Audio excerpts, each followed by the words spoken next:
নমস্কার বন্ধুরা, আমি পিয়ালি সাধুখা। আমার চ্যানেলে তোমাদের সকলকে স্বাগত। আজকে আরও একটা পনিরের রেসিপি নিয়ে আমি চলে এসেছি তোমাদের সঙ্গে শেয়ার করতে।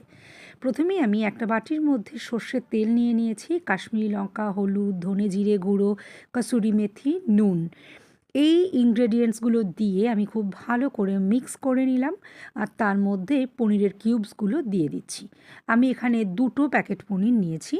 তারপরে ভালো করে আমি কিছুক্ষণ চামচ দিয়ে নাড়াচাড়া করে তারপরে হাতে করে মাখিয়ে খুব ভালো করে কোটটা যেন মশলাটা সব পনিরের মধ্যেই ভালো করে হয় সেরকম করে তারপরে একটা প্যান নিয়ে প্যানের মধ্যে আমি পনিরের টুকরোগুলো দিয়ে দিলাম। বাটি থেকে সমস্ত মশলা একদম চেঁচে পুচে ঢেলে আমি মাখিয়ে নিলাম পনিরের মধ্যে।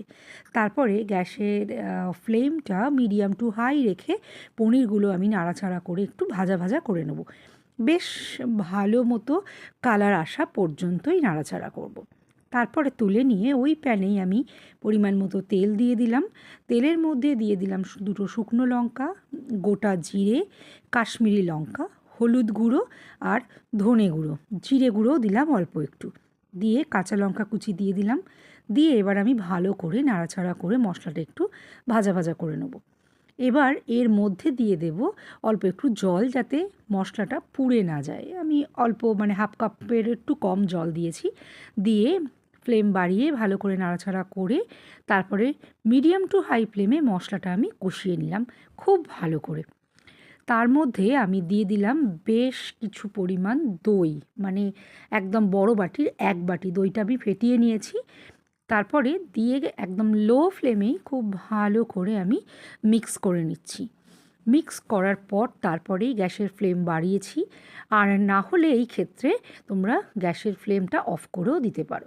আর এর মধ্যে আমি দিয়ে দিলাম কাজু আর চালমগজ বাটা, দিয়ে মিক্সির বাটিটা ধুয়ে অল্প একটু জলও অ্যাড করে দিলাম। এবার গ্যাসের ফ্লেম বাড়িয়ে নিয়ে পুরো মশলাটা খুব ভালো করে আমি কষিয়ে নিচ্ছি।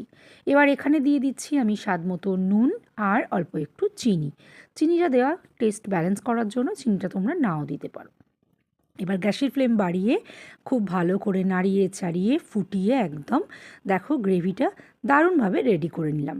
এবার এর মধ্যে পনিরের টুকরোগুলো দিয়ে দিচ্ছি, দিয়ে খুব ভালো করে নাড়াচাড়া করে আমি গ্রেভির সাথে মিশিয়ে নিচ্ছি। এর মধ্যে এটাকে কিন্তু আমরা মিডিয়াম টু হাই ফ্লেমেই রেখেছি আমি।